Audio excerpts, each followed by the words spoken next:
Congressman Stephanie Bice is in the middle of her second term as the U.S. Representative for the 5th District of Oklahoma. And U.S. Senator Markwayne Mullin is a freshman in the Senate after serving 5 terms in the House. They represent 2 members of what is an all-Republican Oklahoma delegation in Washington, D.C. This week, they joined Moderator Reece Wetzel for an in-depth conversation focused on the concerns of their constituents. Thank you, Rich. And today we are joined by 2 special guests, so we're going to go ahead and jump right into it. Joining us in person here, we have U.S. House Representative Stephanie Bice of the 5th District of Oklahoma. And joining us via Zoom, we have U.S. Senator Markwayne Mullin. Thank you both for taking the time to speak with us and Oklahomans. Thanks for having us. Yeah, thanks for having us on. Of course, and we're going to start with Representative Bice here. A big discussion right now is the federal budget, and if it will get passed by September 30th, preventing an October 1st shutdown. What are the issues that need to be addressed, and are you predicting the appropriation bills to get passed? Well, so first I will say that no one wants a government shutdown.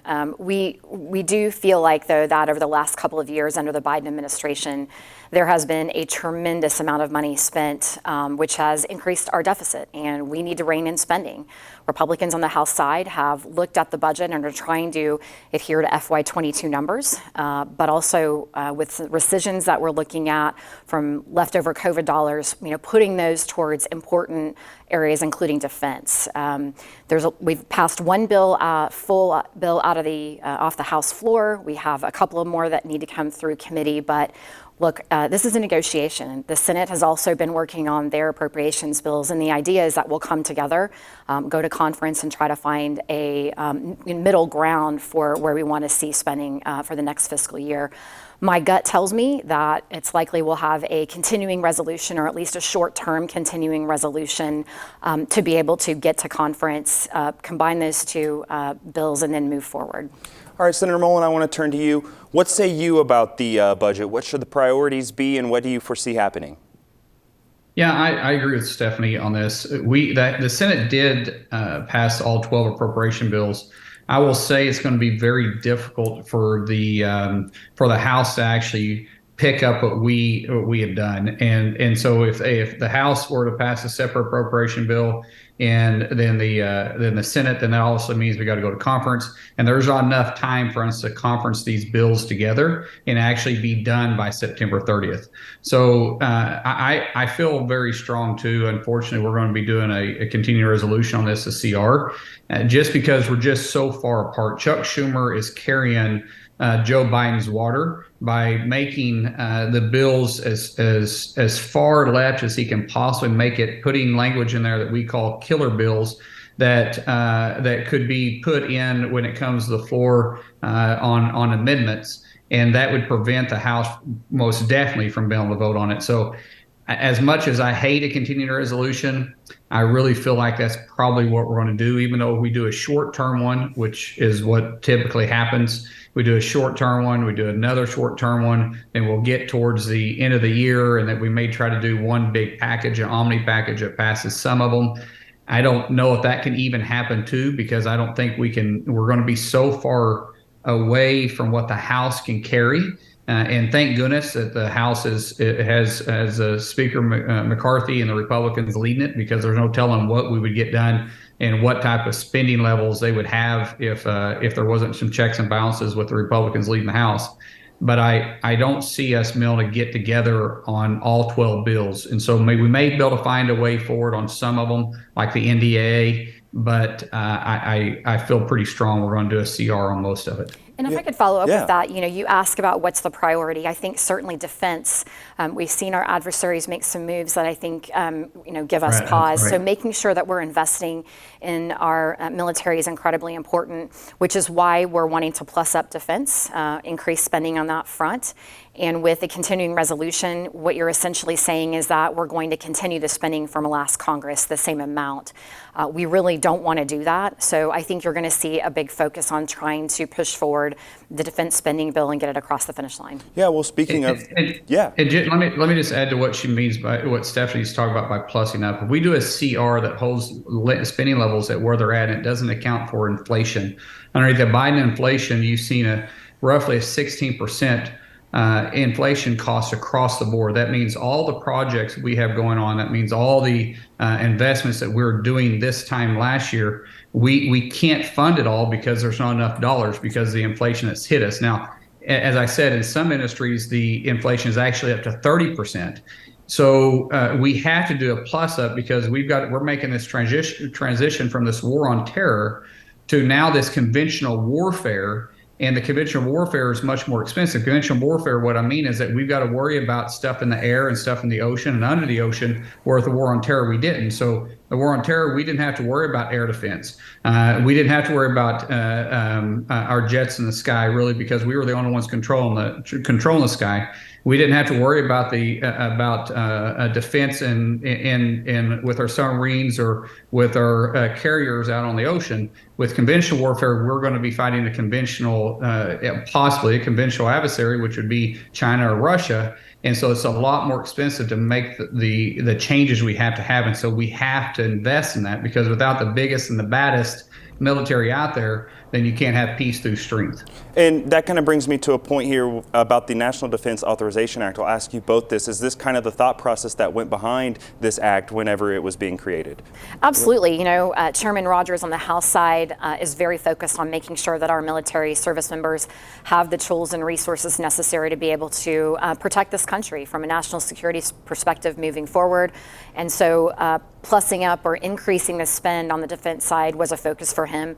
In certain areas, we wanted to make sure that we are funding research and development, as well as making sure that those important areas of defense are fully funded and or increased. And so we'll continue to, I think, focus on that moving forward. Yeah, and how does this correspond, Senator Mullin, I'll ask this to you, how does this correspond a little bit with what we see going on in Oklahoma, where we have foreign land purchases that are popping up and illegal grows?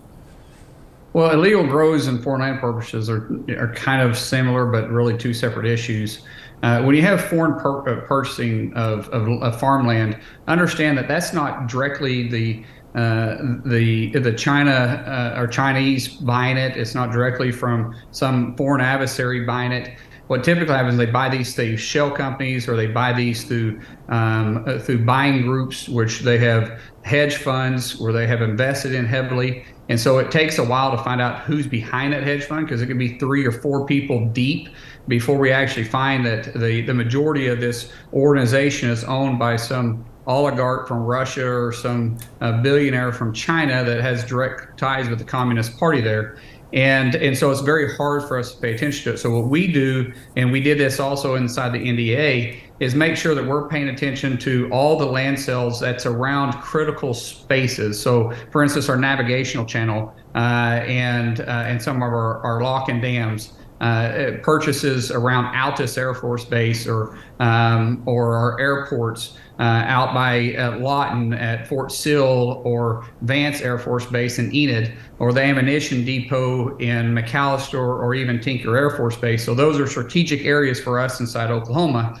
So any of those areas, we're paying close attention to any of the land sales that's taking place there that could cause us problems. And that was one of the reasons why we invested so heavily in the NDA, by making sure that we're investing in those establishments. In the NDA, we put $170 million that goes to all 5 of our very strategically important bases we have inside Oklahoma for special needs, to make sure that we're plussing up the areas that we can be prepared for future wars and conflicts. And let me sort of follow up on that. Yeah. I filed legislation to be able to prohibit our adversaries from being able to purchase land, really not only close to important strategic bases, but also farmland. You've seen an increase in purchases from foreign adversaries, including China. Mid-90s, it was over 300,000 acres. Today, it's over 1.7 million acres that have been purchased. And so we need to make sure that we're doing our due diligence. That includes making sure that the states are involved in this process. Certainly, there's some federal nexus there, but the states have a little bit, I think, better perspective on who's buying the land, how that transaction's being, done. And so for me, that's something that we should be looking at, is partnering with the states, making sure that they are helping us identify these areas that we really don't want to sell land to foreign adversaries around. Yeah, and we talked about defense. We're going to have to move on to energy because we're Oklahoma. We have to talk energy, of course. Representative Bice, I'll start with you here. You would like to see more production of oil and gas. At the same time, the Biden administration is pushing for greener energy. What is your all-above approach, and why do you think that is the best approach? Look, Oklahoma has actually done a tremendous job over the last couple of decades using an all-of-the-above energy approach. We have wind, we have solar, we have hydro up in the Northeast, and certainly we have oil and natural gas. And this is really the mix that allows Oklahoma to have one of the, if not the lowest energy costs in the entire country. That's what we should be doing across the United States. And unfortunately, the Biden administration really isn't interested in doing that.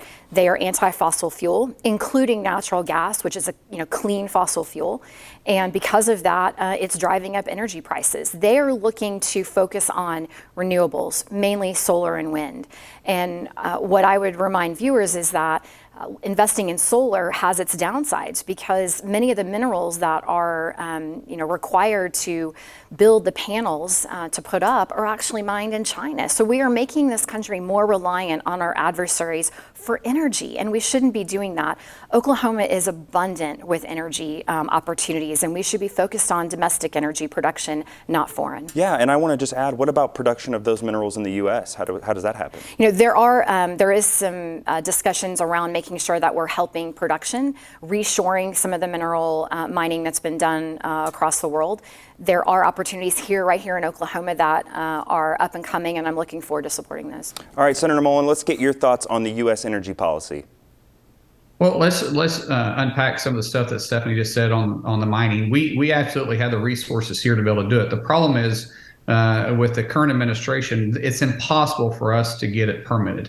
It would take years and billions of dollars just to go through the process that you might be able to get it done. You see the games they're playing with our pipeline industry, not to mention Keystone Pipeline, but other pipelines across the U.S. You see other industries that are wanting to stand up and bring businesses here. You see mines that are capable to produce what we need here inside the United States, but we can't get it done. There's one mining company that came to me recently that was really interested in taking over some of the old zinc mines. They try to go through the permitting process to just take it over and be able to retrieve some of the precious metals that are able to be used, so we don't have to outsource them from China. They were essentially told there's no way to permit it. There's no way they could actually get it done, not in today's environment. So we have to have a permitting reform, true permitting reform, that it goes back to the basics of what the United States and the government is supposed to be doing, is to create an environment for entrepreneurs to fit the needs of the consumers out there, not picking winners and losers. And that's what this administration is doing. This administration is forcing us to be more reliant on foreign entities that are truly our adversaries, at the same time limiting choice. It's not consumer choice. They're limiting choice because of some agenda that they're wanting to push, knowing it's not practical. It's not practical for us to go to all wind and solar. The land mass, we don't have enough land mass to just fit today's need. I mean, if you think about this, if we were to just go to just completely solar and wind reliant inside the United States, it would take a land mass the size of Texas just to fit today's need. But if they limit combustible motors, then a combustible motor to charge 2 vehicles overnight takes a 200 amp service. Right now, your average house is 200 amps. So you're going to have to double the amp service to every single house out here. California and a lot of other places that are especially blue states are already having rolling blackouts. So now you're going to have to double the amperage service to every house, not to mention businesses like mine that has, that we have a few hundred trucks on the road that we'd have to charge every night. We wouldn't be able to fit today's need, much less the future need. So they know what they're saying is impractical. Oklahoma knows how to do it right. We're truly an all the above energy state, but they choose to ignore the facts because they're more worried about political bowing down to this environmentalist group, at the same time too afraid to stand up to them and say, guys, let's do what's best for this country, not just what you feel like is best because of some feeling you have. All right, and Representative Bice, we're running short on time here, so we'll keep this somewhat brief. Let's talk about workforce initiative and expanding workforce in the nation and Oklahoma. I know you've been working with Congresswoman Sarah Jacobs on that. What have you kind of found out when doing that? You know, I was part of a task force last year on the Armed Services Committee that looked at what are our national security sort of shortfalls, and over it was workforce. Certainly every industry across the state is experiencing a workforce shortage, whether it's service industries, banking, construction, you name it. So we need to be making sure that we're investing in the future of our workforce. And so Sarah and I have looked at putting together some initiatives that would increase grant funding for higher ed institutions and career techs to be able to train the next generation of the workforce. It's important that we look at not only those sort of high-tech jobs where you hear about engineering and computer science, but also the trades. We oftentimes forget, and I think Senator Mullin is sort of the poster child for this, but we forget how incredibly important the trades are. Welding, electrical, HVAC, plumbing, these are high-paying jobs. You end up being able to start your own small business, and there's a tremendous opportunity, and we need to make sure that we're educating our young people on those opportunities. All right, well, I would like to thank everyone. Unfortunately, we are out of time. U.S. Representative Stephanie Bice, and joining us via Zoom, U.S. Senator Markwayne Mullin. Thank you all for joining us and speaking with Oklahomans.